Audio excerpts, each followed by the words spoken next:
You're listening to The Globalist, first broadcast on the 8th of July 2024 on Monocle Radio. The Globalist, in association with UBS.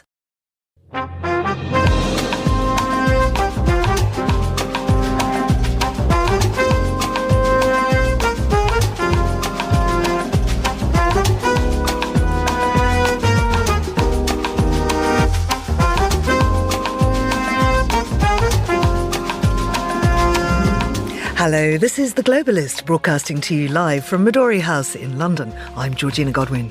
On the show ahead...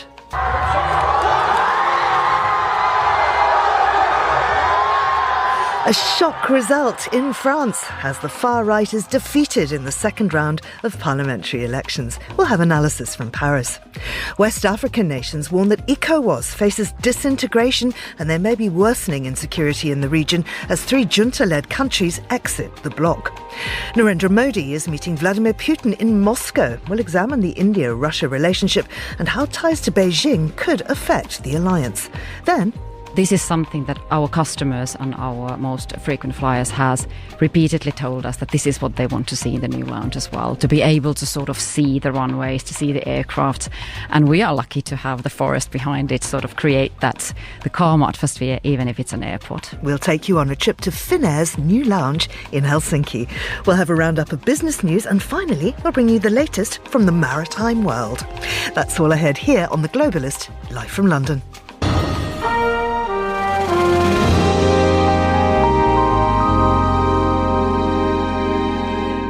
First, a look at what else is happening in the news. Hungary's Prime Minister Viktor Orbán arrived in Beijing today after talks on a potential Ukrainian peace deal with Russian President Vladimir Putin that angered some EU leaders. The embattled US President Joe Biden faced escalating pressure from fellow Democrats worried about his candidacy on Sunday, as the party suggested that Vice President Kamala Harris could perform well.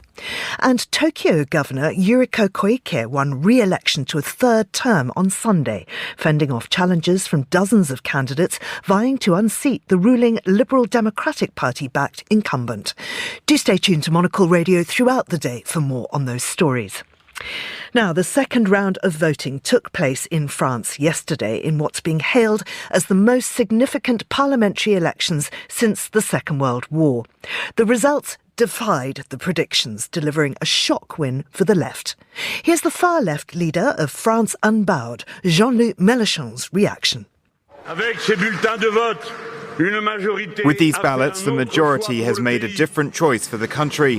From now on, the will of the people must be respected. Jordan Bardella, president of Le Pen's National Rally Party, appeared stunned by the loss. Malheureusement, l'alliance du déshonneur. Unfortunately, the alliance of dishonour and the dangerous electoral arrangements made by Emmanuel Macron and Gabriel Attal with the far-left formations. Tonight, these electoral arrangements are throwing France into Jean-Luc Mélenchon's extreme left. Well, I'm joined now by two political analysts in Paris who've both been carefully watching the election unfold. Author and academic Catherine Fieschi and journalist Alexandra Kushner.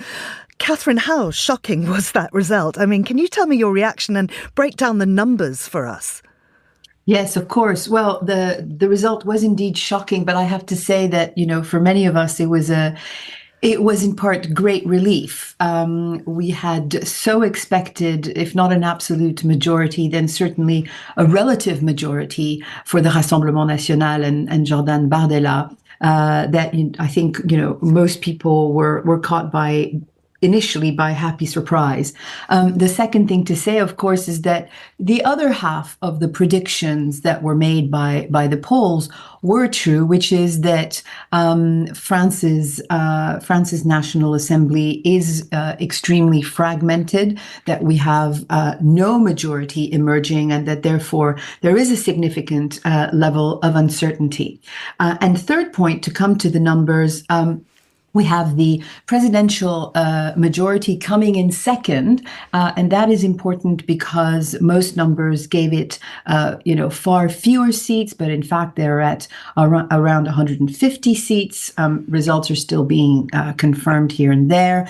The Front National coming below, also on 140 or 150 seats, and then the Left Alliance, which shouldn't be confused with only the far left party that is only one of the components, coming in first with roughly 175 seats. So that's how it breaks down. Lots of uncertainty, but the fact that the Rassemblement National came in third, I think, can reassure us on, some of France's stance in Europe and vis-a-vis Ukraine, and certainly for many, many people inside France who felt very targeted by this party. And Alex, let's just pick up on the fact that the new Popular Front is in fact an 11th hour alliance. I wonder if you could tell us more about its parts and how it came together. Well, you're very right. This new Popular Front is an ad hoc coalition, a gathering of parties that was intended for one purpose and one purpose only: to stop the far-right Rassemblement National to come to power. They've succeeded in that, but it does, raise a new question. Are they ready to govern? Because it puts together parties that sure are like-minded in many topics, but that have a history and a tendency of opposing one another. It goes from the very far anti-capitalist NPA to the more moderate Green Party. And it has three main components: the far left and submissive party, or France Unbound, as you translated it, the more sort of center-core socialist party, and then you have the Green Party. The balance of power within that coalition is going to be critical to actually forming a government, with one question that has not yet found an answer. Who will be prime minister? This, so far, we don't know. And just before we look ahead to what this means for France, Catherine, I wonder if we could just slightly unpick the reason for this result, how it came about, how tactical voting was employed, how people withdrew from standing, and so on.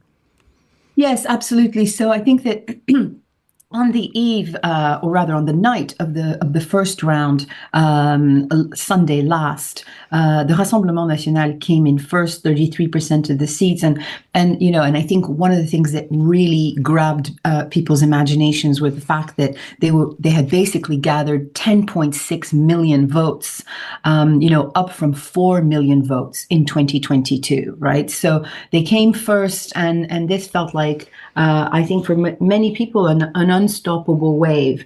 The other part of the results last Sunday were the fact that out of the 577 constituencies in France, 306 were going to hold three-way races for the second round. What got put in place at that point is what the French referred to as le Front Républicain, the Republican Front, which is basically a mechanism whereby anybody who is in third place should bow out.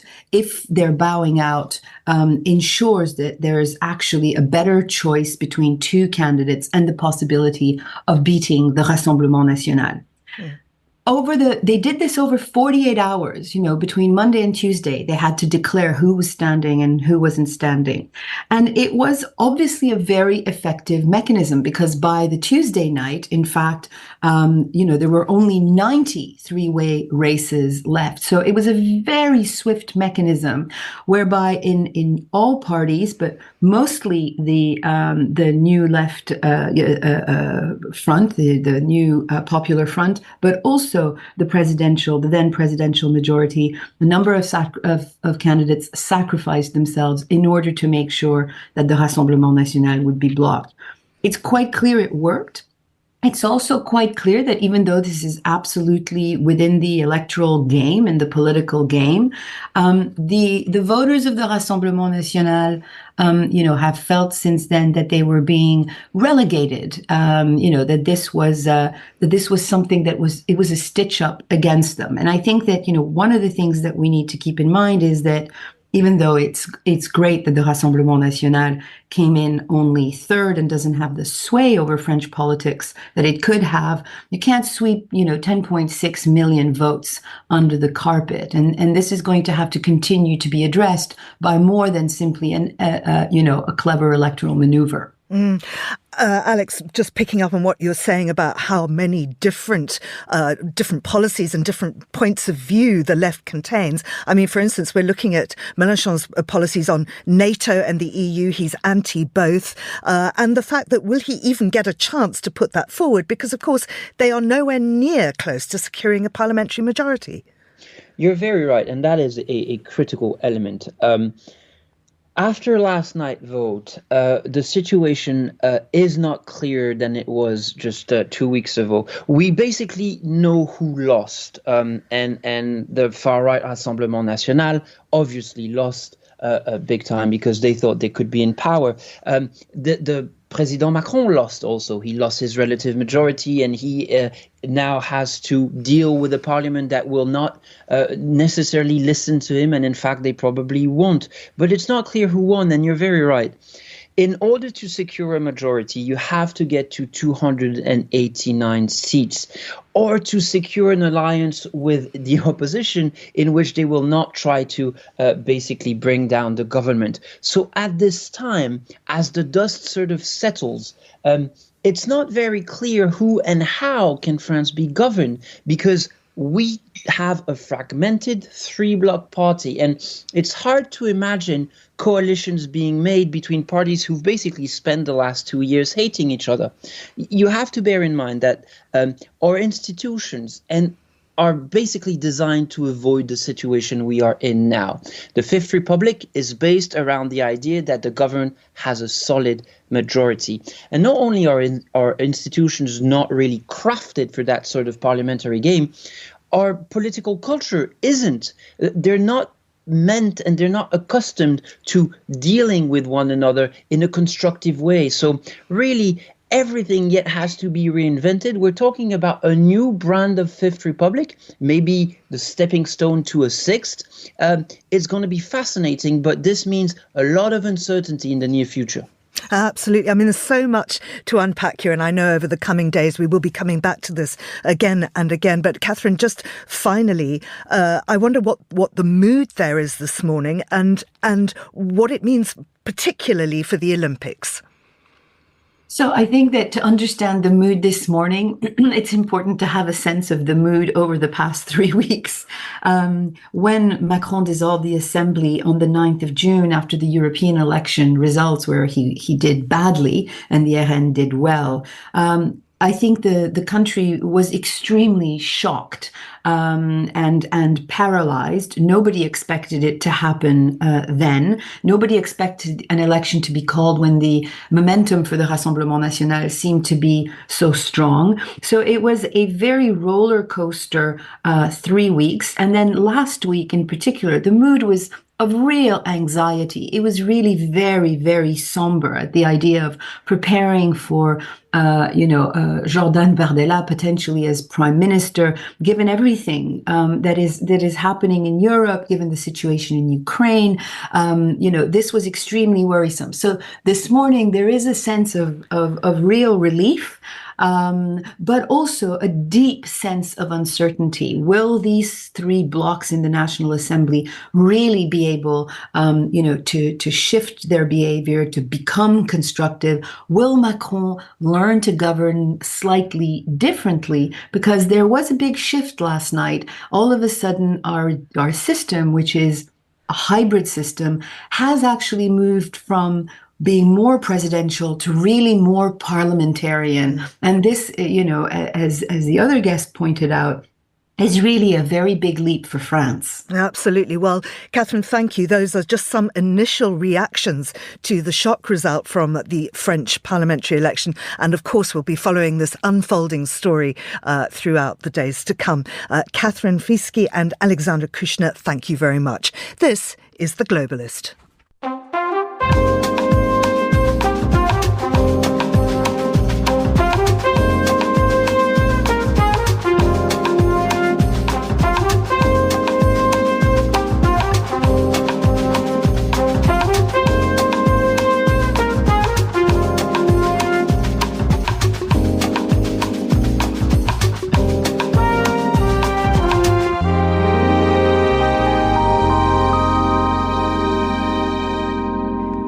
7:15 here in London, that's 6:15 in Abuja. The heads of state and government of the Economic Community of West African States, that's Ecowas, began meeting in their headquarters in Abuja, Nigeria, yesterday. Considered one of the pillars of the African Economic Community, Ecowas was set up in 1975 to foster the ideal of collective self-sufficiency for its member states. However, 3 members of the bloc, Burkina Faso, Mali and Niger, have withdrawn and set up a rival alliance. Well, I'm joined in the studio now by journalist Kiki Modi. Welcome to Monocle Radio. Kiki, it's lovely to have you here. Thank you so much. Why and how did ECOWAS fall out with the 3 countries, which have now teamed up as the Alliance of Sahel States, or AES? Right. Well, ECOWAS for the past 4 years, has dealt with all sorts, of insecurity, economic instability, and even climate crisis. And of course, there was the sanction that happened with some of the members of the new junta-led states. What we're looking at is these states saying that they don't want to do the bidding of the West. Already they've withdrawn. The U.S. military is withdrawing its bases from some of their base camps, and already there's just been alienation from the French government, and it looks like there is no alignment with these specific Sahel countries and the rest of ECOWAS, and that is why these countries are beginning to make a decisive stand on the one hand. And there were all sorts of threats towards Niger from ECOWAS. All sorts of threats. And, they have pointed out yesterday that a threat to one of the countries is a threat to all. And there's a real risk of disintegration right now in the ECOWAS, as many believe that this has weakened the economic bloc. We're now down to 12 countries. What is the future for ECOWAS at this point? I guess that's what everyone is trying to figure out at this point. This happened just a day before the ECOWAS summit. I guess it was designed to send a clear message. Mm-hmm. Is there any chance of reconciliation? It doesn't look like there's a chance of reconciliation. Choosing the day before, the night before the ECOWAS summit in Abuja to make this announcement is sending a clear message that we don't want any of these. And of course, the decisive actions by some of these governments already withdrawing military bases in their country is saying, we don't want to do the biddings of the West anymore. And let's not forget that there has been strengthening ties with Russia during this period, where the presidents of these countries have reached out to form some sort of alliance. No clear direction where that has been, but, the body language is saying that, we absolutely do not want to continue with where ECOWAS is heading if they're going to continue doing the bidding of the West. Of course, that's according to the presidents in these junta-led countries. Could this roll back years of regional diplomacy and also affect security partnerships? Absolutely. That real security threat definitely exists. The president, Nigeria's president, Bola Ahmed Tinubu, he mentioned, a risk, a demand for financial commitment even from member states to fight terrorism. As you can, tell from that specific demand, terrorism is a huge threat for many of the ECOWAS member states. And so if, there is no united front in fighting that terrorism, then we know that, there's a security risk, and we don't have the complete alliance of all the member states of the economic community. Of course, there is already conversations from within asking, are we, do we need to change things in ECOWAS, right? Or are we going to see another country want to alienate itself from the bloc? I guess that's the looming question right now. And of course, added to their problems, the summit was meant to elect a French speaker to take over from the Nigerian president. He's headed the bloc since July last year, and presidents have alternated between French-speaking and English-speaking countries, with rare exceptions. How is that panning out? That hasn't panned out very well because we've had Bola Ahmed Tinubu re-elected. I guess one can tie to the current problems that we're having. Probably not. But I guess that just calls for a question for the French-speaking side of ECOWAS. Do they have proper representation in ECOWAS? And that is we're still considering the countries that are still left, the French-speaking countries that are still left, how what is the risk of them, wanting to form their own alliance outside of the economic community of West African states? And I mean, Senegal's important there. In fact, Right. the head of Senegal could be a possible peacemaker in all of this. Right. He stands at he's like a conduit even, because, we've had like good relationships with Anglophone parts of West Africa. But it's very important that there is a voice that represents the Francophone sides of West Africa, of course. And I mean, the future then? How do you see the future of ECOWAS? And will the African Union perhaps step in and sort this out? Well, in terms of the African Union, there is no clear sign of, at some point, the African Union will have to step in to do something, because now more than ever, there is needed, a united front is needed, for African member states, member countries. But at this point, it was, there was some level of hope that Nigeria, at least, would play a huge role in just being the glue that brings the states back together. We were hoping that, this summit would have like that strong conversation, but then this announcement coming right before the summit just, changed everything. Member countries are struggling with, their currency, they're struggling with insecurity, and at some point, like other members of the African Union would have to come together to see how we can foster this togetherness, in the continent. Kiki, thank you very much indeed. That's Kiki Modi there. Now, still to come on the programme, Stephen DL joins us to talk about Modi's trip to Russia. Modi, I think, is keen to show the world that he wants to have his good relations with Russia, and also he's worried about Russia's relationship with China. This is The Globalist. UBS is a global financial services firm with over 150 years of heritage. Built on the unique dedication of our people, we bring fresh thinking and perspective to our work. We know that it takes a marriage of intelligence and heart to create lasting value for our clients.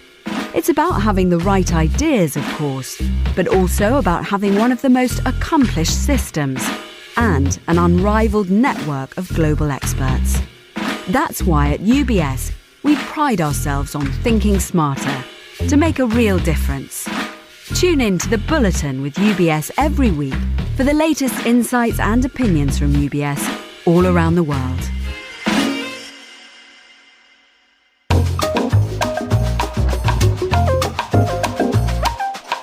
Well, let's continue with today's newspapers. Joining me in the studio is Phil Clark, who's a professor of international politics at SOAS, University of London. He's also the proud bearer of a sharp new haircut, Phil. I tell you, it's a hope that summer is coming here in England, Georgina. That looks a fool's errand looking at the skies outside, but, one can always hope. Absolutely. Phil, we were just talking about ECOWAS, and of course, Africa is your area of expertise. What do you think about the future of the bloc?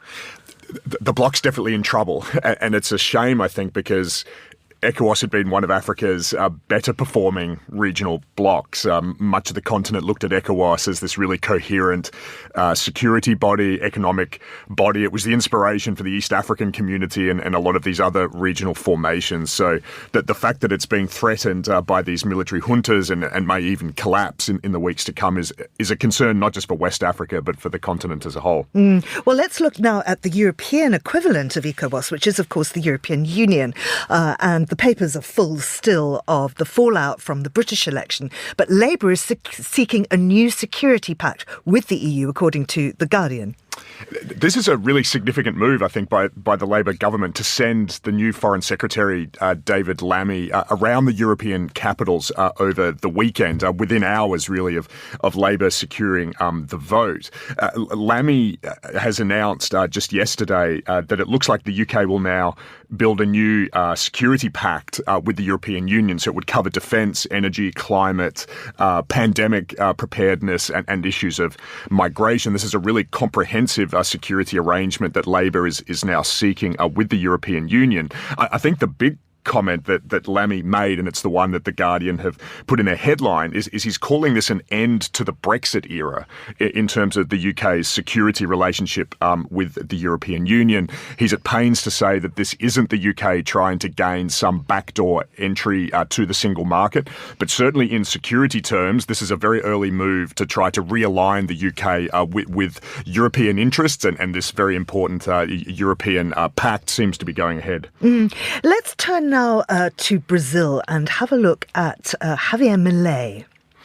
So this is a story on the AP News website, but it's all over the global papers today, that Javier Milei, the Argentinian president, has gone to Brazil not to meet his Brazilian counterpart, President Lula, but instead to attend the conservative CPAC summit in southern Brazil, which is being hosted by former Brazilian President Bolsonaro. And this is a gathering of a lot of the right-wing leaders of Latin America, mostly former presidents and other deposed leaders. But Milei has snubbed a regional trade summit in Paraguay. He's also snubbed a meeting with Lula, instead to hang out with his right-wing counterparts.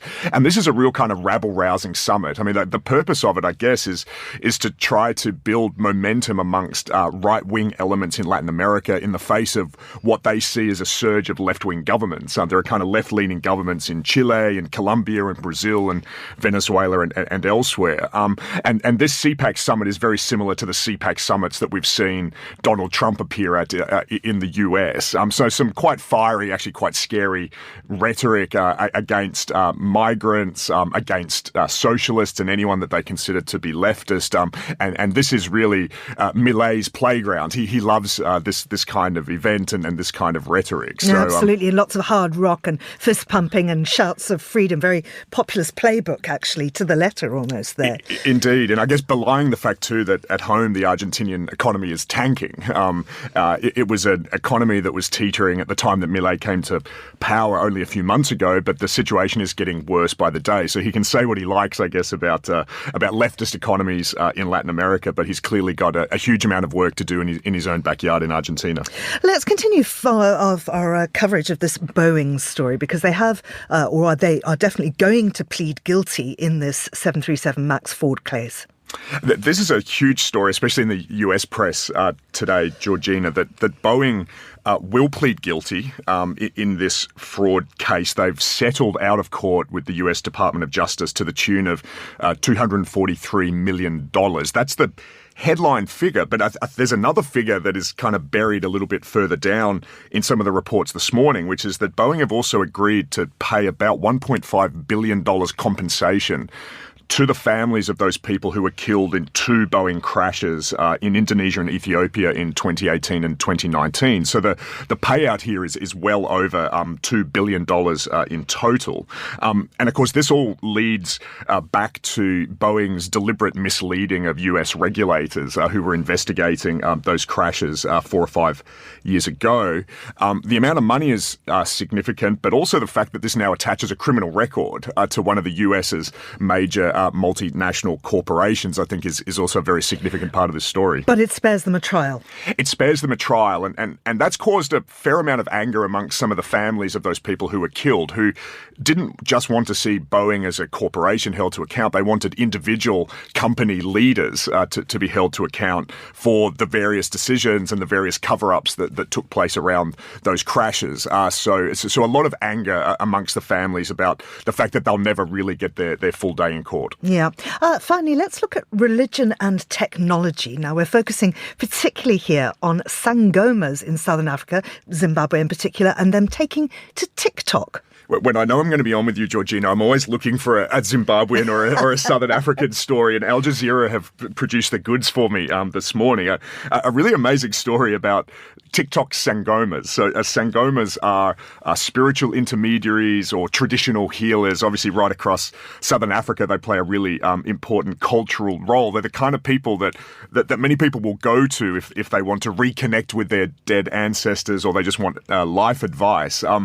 Al Jazeera have this fantastic piece highlighting how many Zimbabwean Sangomas are now online and using TikTok in particular to try to broaden their audience. So thousands of people are connecting with Sangomas, trying to get advice about, how to study for their exams or trying to connect with long dead grandparents. I think the crucial detail here is that some of these Sangomas are charging about $100 for one-on-one sessions online. So this is obviously broadening the Sangoma's influence, but also seems to be very lucrative. No, absolutely. And I wish we had longer to talk about this. Interestingly enough, in Zimbabwe, we don't generally call them Sangomas. We call them Nangas. And I think looking at the coverage of this story, and it's picked up around the world, everybody's using that word Sangoma, which I think is probably better known to a Western audience. And it just goes to show the more you know about the story, the more you can actually see that quite often reporting can be inaccurate. Indeed. I also think it shows the South African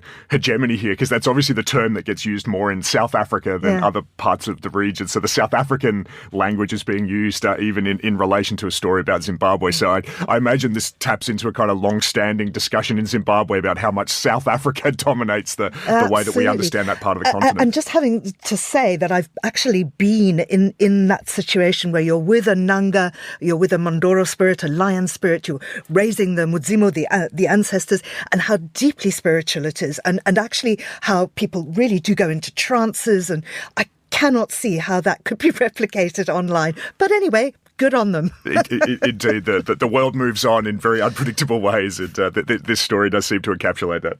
Phil Clark, with his snazzy new haircut. Thank you very much indeed. Now, here's what else we're keeping an eye on today.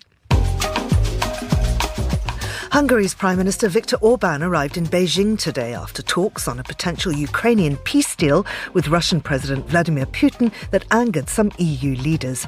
Orban is a critic of Western military aid to Ukraine and is the EU leader with the warmest relations with Xi and Putin. His trip to China comes days ahead of a NATO summit that will address providing further support to Ukraine. The embattled US President Joe Biden faced escalating pressure from fellow Democrats worried about his candidacy on Sunday, concerns he worked to ease with campaign stops in the battleground state of Pennsylvania. Democrats suggested that Vice President Kamala Harris, seen as the likeliest candidate to replace Biden in the November the 5th election, were he to bow out, could perform well. And Tokyo Governor Yuriko Koike won re-election to a third term on Sunday, fending off challenges from dozens of candidates vying to unseat the ruling Liberal Democratic Party-backed incumbent. The victory could help embattled Japanese Prime Minister Fumio Kishida resist calls from within the LDP to step down, as public support for him and his ruling group ebbs amid a political donations scandal. This is The Globalist. Stay tuned.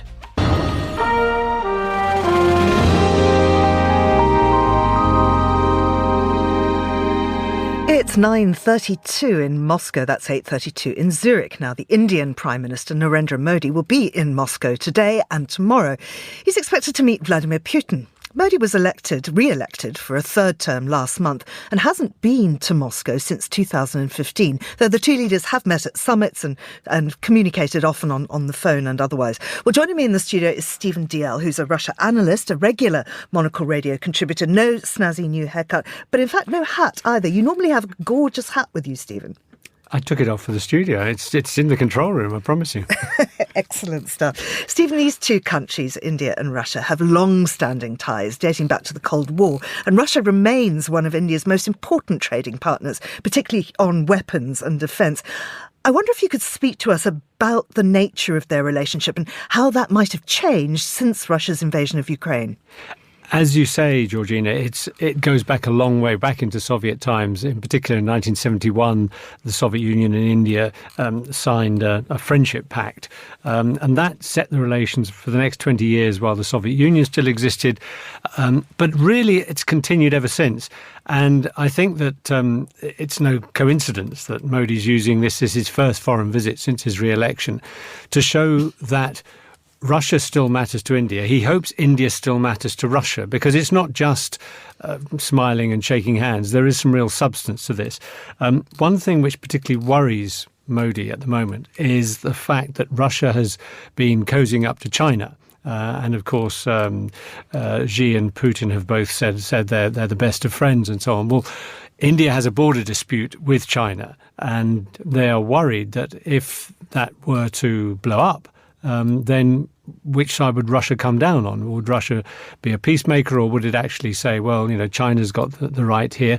And also, of course, as you mentioned, for years, India has obtained an awful lot of its weaponry from Russia. It's significantly less than it used to be. It used to be more than half of the Indian arsenal came from Russia. Now it's probably about a third.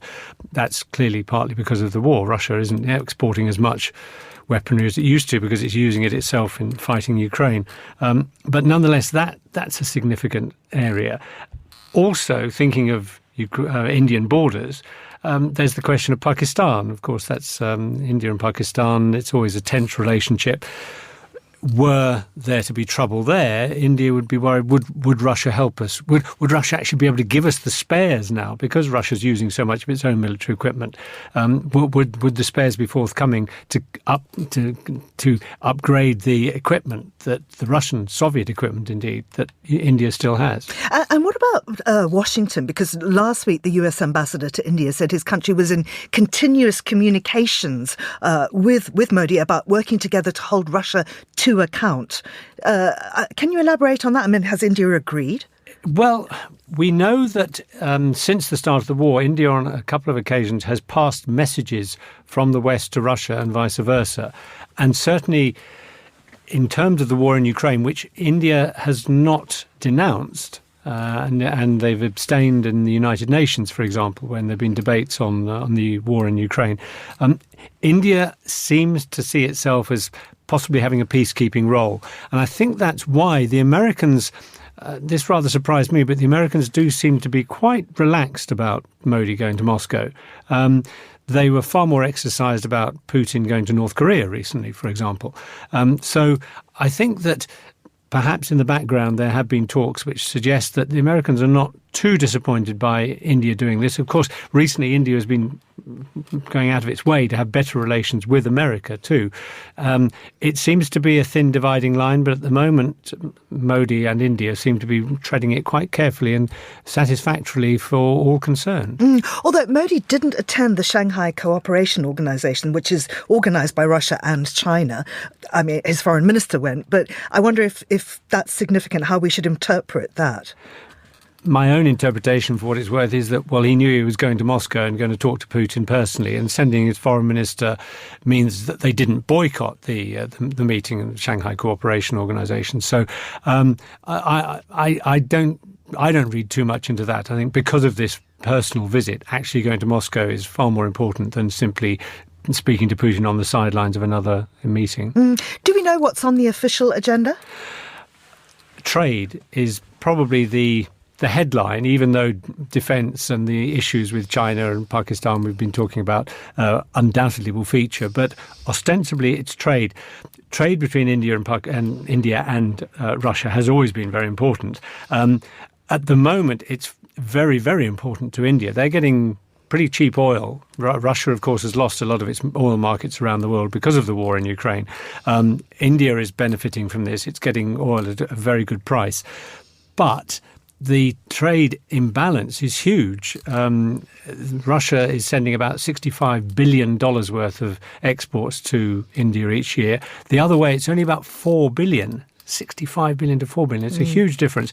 So India wants to sell more to Russia, particularly in the area of agricultural products, pharmaceuticals, technology, and that's something that will definitely be high on Modi's agenda, to say, look, we've got these to offer, you need them, and maybe there'll be some sort of special price or whatever, because India needs the trade. When you're 65 to 4 down, you've got a long way to go to even things up. Stephen, thank you very much indeed. That's Stephen DL there. And this is Monocle Radio.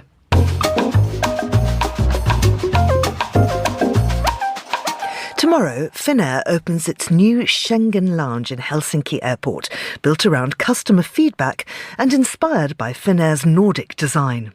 Monocle were the first to be invited inside for an exclusive look, where Meri Järvinen, Finnair head of airport customer experience, met with Monocle Radio's Tom Webb to walk him through the new build.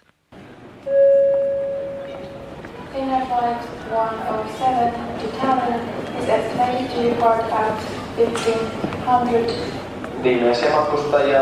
We're trying to create a place where you can find sort of a calmness when you enter the area and when you're in our new lounge. We are leaving the busy airport behind us when we walk into the space, and we would love to see a place where you can sort of relax, you can wind down, you can sort of feel that, okay, this is a place where I can either relax or then I can focus before my flight. So that's what we're trying to create. And you talk about the previous lounge. We're now in a much bigger, much vaster space. Why have you elevated the size? That was very much needed. We have had increase in our customer volumes, even after COVID. We've seen that we need bigger space, and that has something that we are now happy to be able to provide to our customers. We are also seeing that we want to create a lounge as a part of our travel experience to more customers. So we are creating it as a travel extra to customers that do not usually have a lounge as part of their journey.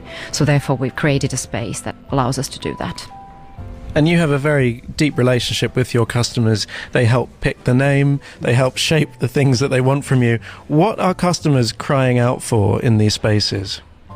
Most of us has told that what they would love to see is a place where you can sort of relax before your flight, but also where you can sort of, especially when you're traveling short haul, as this lounge is for, is that you can either start your working day or you can end your working day, meaning that you still have those few hours where you can focus, have your last emails written or have a Teams meeting.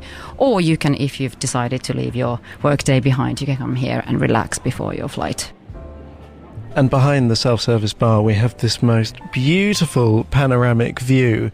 This is unique to the lounge for the first time here at Helsinki Airport to have such a fantastic runway plus forest view. What was the thinking here? I mean, we currently have that in our Schengen lounge as well, but this is something that our customers and our most frequent flyers has repeatedly told us that this is what they want to see in the new lounge as well, to be able to sort of see the runways, to see the aircraft, and we are lucky to have the forest behind it, sort of create that, the calm atmosphere, even if it's an airport. And adding to the calmness here, the beautiful tones, you've got the Finnair blue, and it's also been transferred to the furniture here. We have some fresh deliveries of the kind of seating that we can expect. What is the design? What's the thinking behind the shape? Quite many of the furniture that you will see in this lounge is something where you can see that the design is it reminds a little bit of our design in the aircraft as well. So it's similar shapes, it's similar colors, very much the sort of the experience that you can sort of start and see in the lounge that continues in the aircraft as well. So pretty much the Finnair sort of design and Finnair forms that you can see here as well. Now let's take a walk down the runway, and it is almost like a runway. It's very, very long. It's very spectacular. You were mentioning the partnership between the designs on the ground as well as the designs in the air. How has that relationship worked? What came first, or has it all been done in conjunction? Well, Finnair has a quite strong sort of history of design within the sort of the company. We'll have different things that we are sort of building on from our history, and I would say that we've done our wide-body aircraft. The fleet is just now being completed, meaning that was sort of here in the new Finnair. It was in the aircraft first, and now we're going to continue on that one so that we can sort of build all of these together and make sure that there's a sort of similar feeling both in the lounge, in the aircraft. And you've kept some of the original features of this particular lounge, these beautiful skylights. How have you been able to incorporate the old with the new? That was very much thanks to our lovely design team to make sure that this works perfectly. It was a bit of a headache when we came in here to have a look at this, because it is, as you said, something that you have to build on. There's some things that you needed to sort of keep in the area where you could see that they could have been tricky, but they became a very lovely and very functional part of the sort of the whole space. What kind of customers do you get compared to the other part of the airport which we've just come from? We are now in the Schengen lounge, meaning that the customers using this lounge are the one traveling short-haul flights. And therefore, I would say that the customers in here will be the ones having a little bit more busier travel schedules than the ones that are on the non-Schengen side. Usually when you're traveling long-haul, you have a little bit more time at the airport and you take yourself a little bit more time. But in here, I would say that it's our short-haul travelers that might have a little bit shorter time in the lounge. And therefore, it's a little bit more of an in and out in that sense, I would say. And we're going to move on to the corner. Now, we call this the Platinum Corner. As we head there, I was almost struggling to remember the name because it was picked by the public. Is that right? Yes, that's correct. We asked our top-tier members of our frequent flyer program, we asked them directly to tell us what they would love to name that area, and they were the ones coming up with the name. And again, as we enter, we have this beautiful runway vista.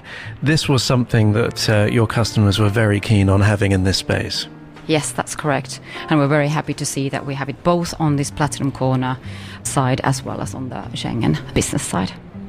Now, with all big panes of glass and countries that enjoy very beautiful and long summers, how are you managing the light and the heat? As I said, on creating this space, a very comfortable space. So making sure that this space is not too hot and the light is not too blinding. This is something that we're taking very much into the focus. So we will have a morning sun coming into the space, but we'll make sure that there are shades coming down, and that will make sure that the sun doesn't come in and make this space too hot, and it's not annoying you when you stand in this space.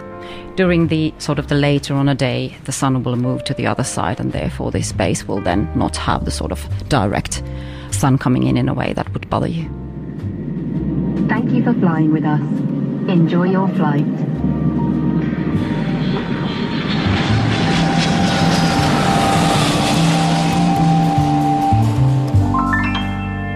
Mary Järvinen speaking to Tom Webb at Finnair's new Schengen lounge in Helsinki Airport, which opens tomorrow. This is The Globalist on Monocle Radio. UBS has over 900 investment analysts from over 100 different countries. Over 900 of the sharpest minds and freshest thinkers in the world of finance today. To find out how we could help you, contact us at ubs.com.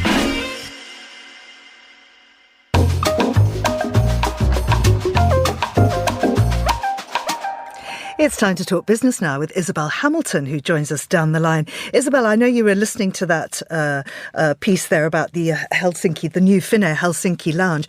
I love the fact that Finland can trust the refined Finns to come up with a name for a part of the lounge. If that were Britain, it would be Loungy McLoungeface or Boozy Corner. Yeah. Extraordinary, isn't it? I mean, let's look, though, at the British equivalent of that, because the BA, this is now according to the FT, is very much under pressure to improve. Yeah, so British Airways has always kept a reputation for being pretty much a premium airline, one that you can rely on, one that if you pay a little bit more, you'll get a slightly more reliable service.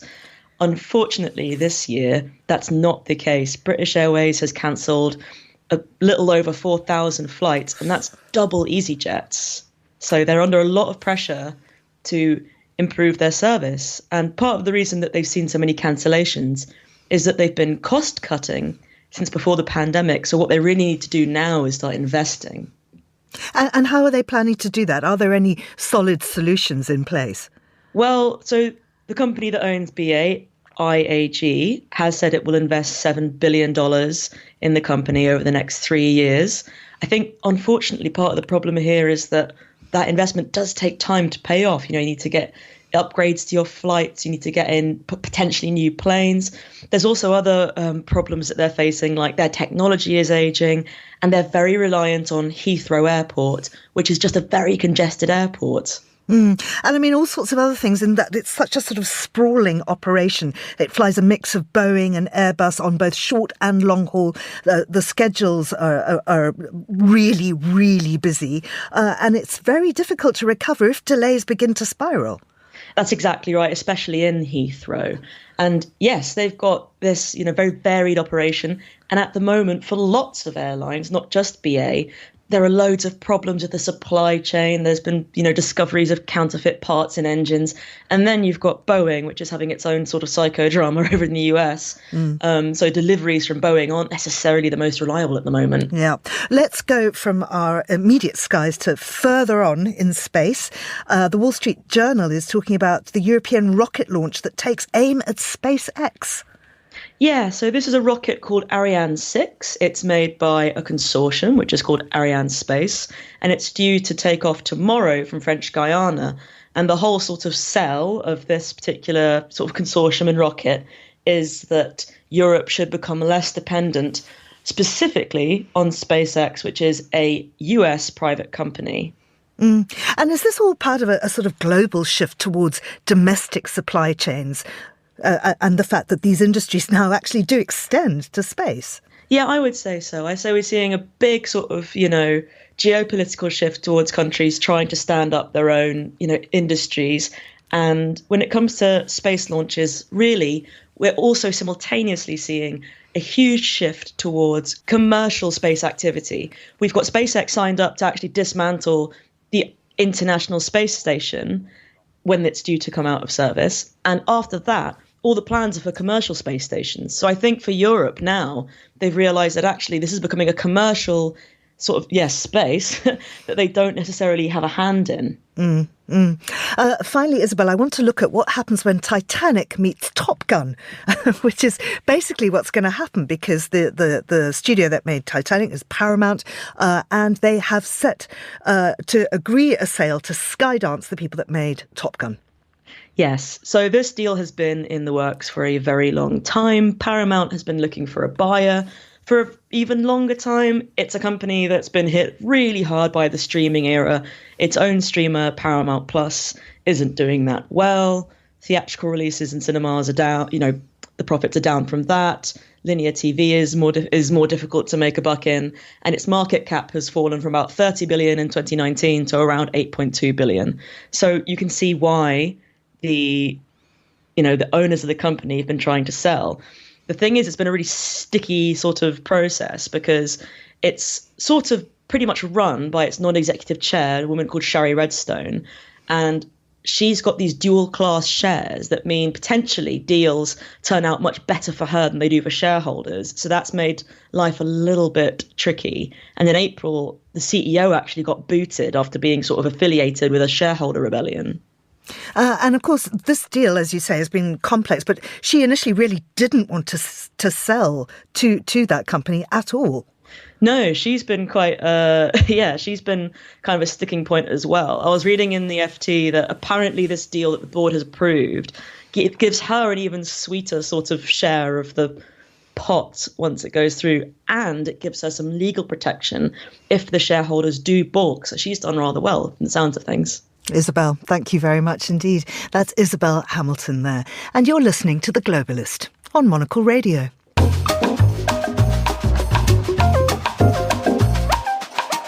Now, I promised you the latest news from the world of sailing and yachting, and indeed here it is with Paul Streletsky, who is a marine business specialist. Good morning to you, Paul. Good morning, Georgina. It is a summer of sailing. So let's start with the America's Cup. Yeah, the America's Cup has come back to Europe. The last time it was in Europe was in Valencia in 2007. And since then, it's been in USA, Bermuda, and New Zealand. So it's very exciting. We've got 6 teams will be taking part. So tell us exactly what happens. What's the route and who are the odds on? The route it's short sailing. So in Barcelona, the advantage of Barcelona as a location is people will be able to watch from the beach. And there is a big beach in Barcelona. They'll be building stands to be able to watch. It's short racing, what we call in sailing windward, leeward. So they start and go towards the wind, turn and come back downwind. It's all very short. Most races nowadays last about 25 minutes, whereas in days gone past, for example, in Valencia, races would last for 2 or 3 hours.